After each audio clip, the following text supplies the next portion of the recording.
কেমন আছে মাথা ভাঙার মানুষ? ভালো। আর নির্বাচন তো চলে গেল, আর দুদিন বাকি, তাই তো? 23 তারিখ, আচ্ছা 20 তারিখ তো। আমি আপনাদের সকল গ্রামে এসেছি আপনাদের ভোট চাইবার জন্য নয়। এটা আপনাদের গণতান্ত্রিক অধিকার, আপনারা যাকে ইচ্ছা ভোট দিতে পারেন, আমি জোর করবো না। কিন্তু হ্যাঁ, আমি এইটাই করব,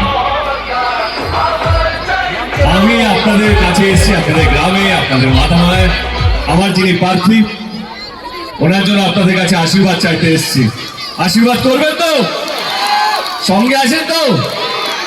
কি হয়, নির্বাচন আসে আর যায়, কিন্তু যেটা সবচেয়ে বেশি দরকার, যেটা সাবলুবাবু বলছিল, যেটা হচ্ছে আপনাদের আশীর্বাদ, আপনাদের ভালোবাসা, আপনাদের বিশ্বাস এবং আপনাদের দোয়া। এই চারটে জিনিস যদি থাকে, যে কোনো প্রার্থী, যে কোনো দল চোখ বন্ধ করে যে কোনো নির্বাচন জিতে যেতে পারে। তো সেই জন্য আপনাদের আশীর্বাদটা সবচেয়ে বেশি দরকার। আমি আজ অব্দি কোনো দলকে ছোট করে নিজের দলকে বড় করিনি। আমার মনে হয় যে দল বড় হয় নিজের কাজের জন্য, দল বড় হয় নিজের কর্মীদের জন্য, দল বড় হয় কথা দিয়ে কথা রাখার জন্য।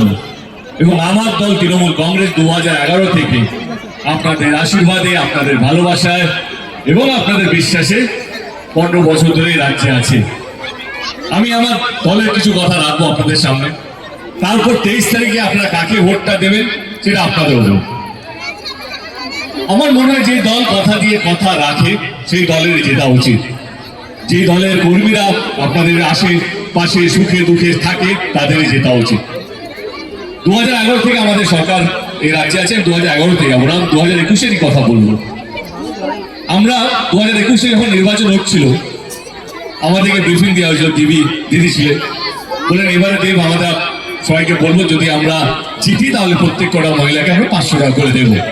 সেই প্রকল্পের নাম ছিল লক্ষ্মীর ভান্ডার।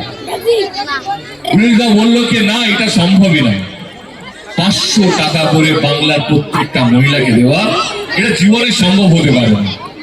কিন্তু না, আপনারা আমাদেরকে বিশ্বাস করলেন, পশ্চিমবঙ্গের প্রত্যেকটা মানুষ দিদিকে বিশ্বাস করলেন এবং আপনারা প্রথমবার এত ভোট দিলেন। তৃণমূল কংগ্রেস 200টার বেশি আসন পেয়ে আবার তৃতীয়বারের জন্য সরকার গড়ল। যেটা 4 মাসের মধ্যে লক্ষ্মীর ভান্ডার প্রকল্পটা বাস্তবিক হয়েছিল।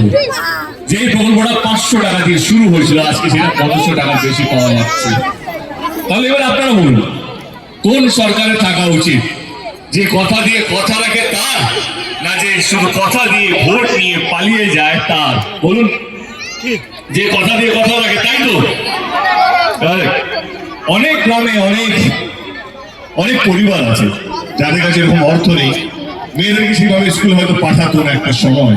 আমি সবাই কথা বলছি না, কিন্তু অনেক গরিব পরিবার ছিল। সেখানে মমতা ব্যানার্জি দাঁড়িয়ে গেল, কন্যাশ্রী বছর প্রকল্প নিয়ে এলো, যেখানে প্রত্যেক কটা মেয়েকে তার পড়াশোনার অধিকার যেন পায়। এই কন্যাশ্রী প্রকল্পটাও শুধুমাত্র বাংলায় আছে, অন্য কোনো রাজ্যে অন্য কোনো মুখ্যমন্ত্রী কেউ করতে পারেনি। শুধু মমতা ব্যানার্জি করেছে বাংলার প্রত্যেকটা মানুষ বা বাংলার প্রত্যেকটা মেয়ের জন্য, যাতে সে পড়াশোনার অধিকারটা যেন পায়। এবার আপনার কার জেতা উচিত? যে আপনাদেরকে নিয়ে ভাবে তার, না আবার সে শুধু কথা দিয়ে পালিয়ে যায় তার? মমতা ব্যানার্জি সেগুলো থামেনি। আমার চলে আসে অনেক পরিবার আছে যারা সেরকম অর্থ নেই মেয়ের বিয়ে দেওয়ার জন্য, সেখানেও মমতা ব্যানার্জি দাঁড়িয়ে গেল রূপশ্রী বদল প্রকল্প নিয়ে এসে, যেখানে বিয়ের সময় 25,000 টাকা করে দেওয়া হয়, যাতে গরিব পরিবারও, গরিব বাবা মাও তারা চাইলে একটু সুস্থভাবে, একটু ভালোভাবে মেয়ের বিয়েটা যেন দিতে পারে। এই রূপশ্রী বদল প্রকল্প অন্য কোনো রাজ্যে নেই, অন্য কোনো মুখ্যমন্ত্রী বা অন্য কোনো দল করতে পারেনি, শুধুমাত্র বাংলায় আমাদের মাননীয় মুখ্যমন্ত্রী মমতা ব্যানার্জি করতে পেরেছে। এবার আপনারা বলুন, কার জেতা উচিত? যে কথা দিয়ে কথা রাখে, যে আপনাদেরকে নিয়ে ভাবে, যে আপনাদের সুখে দুঃখের সঙ্গে থাকে, তাই তো জেতা উচিত। এই গরমে, এই যা আজকে তবু একটু মেঘলা হয়ে আছে, কিন্তু এই গরমের মধ্যে বাচ্চাদেরকে, স্টুডেন্টদেরকে পায়ে হেঁটে স্কুলে না যেতে হয়। কারণ অনেক স্কুল আছে যেটা 20 মিনিট, 25 মিনিট, 8 ঘন্টা, 40 মিনিট লাগে পায়ে হেঁটে। এই এত গরমে ছাত্র ছাত্রীদের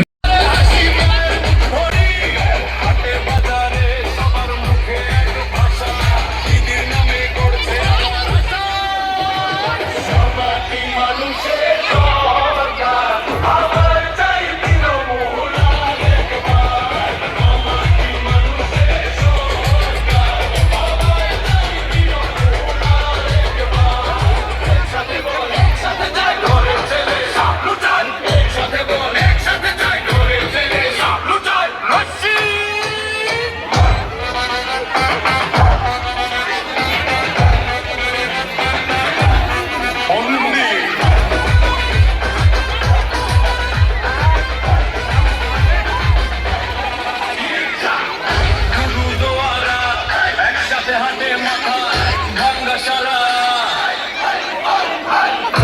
ধরা ধরি ধর্ম যতই থাকুক মানুষ আগে শেখার বিবির আগুন চোখে স্লোগানে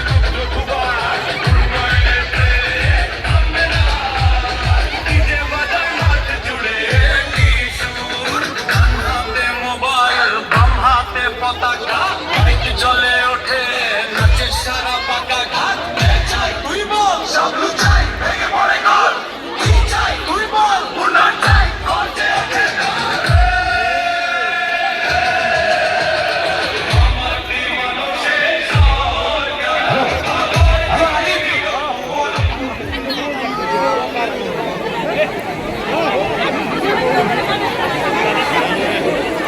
একটি বিশেষ ঘোষণা এই মেলার মধ্যে একটি মেয়ে বাচ্চা এই আজকে আমাদের জনসভার মাঠে একটি বাচ্চা পাওয়া গেছে একটি গান আমাদের পক্ষে আছে বাচ্চাকে নিয়ে জানে বাচ্চার বাবার নাম প্রকাশ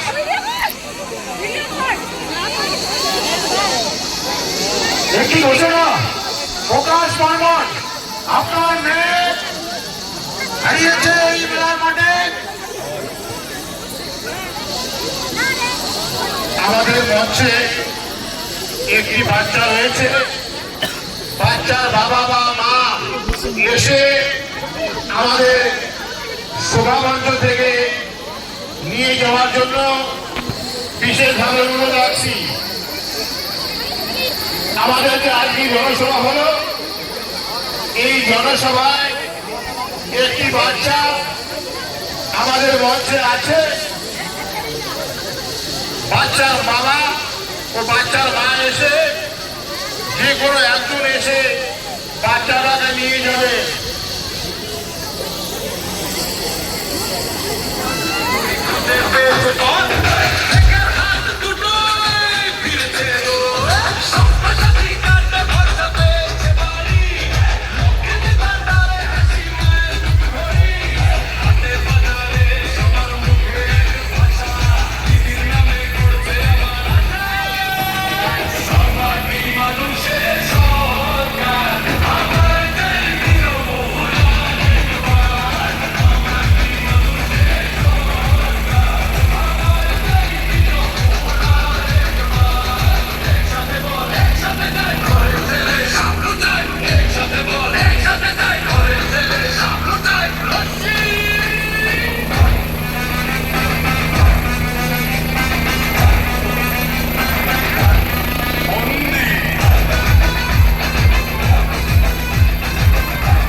রাস্তার মধ্যে যে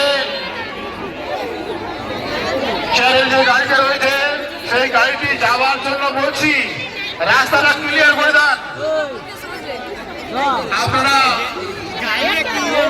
আমাদের সবাই যারা আসছেন তাদের কাছে বিশেষ অনুরোধ আপনারা একটু সাবধানে ফিরবেন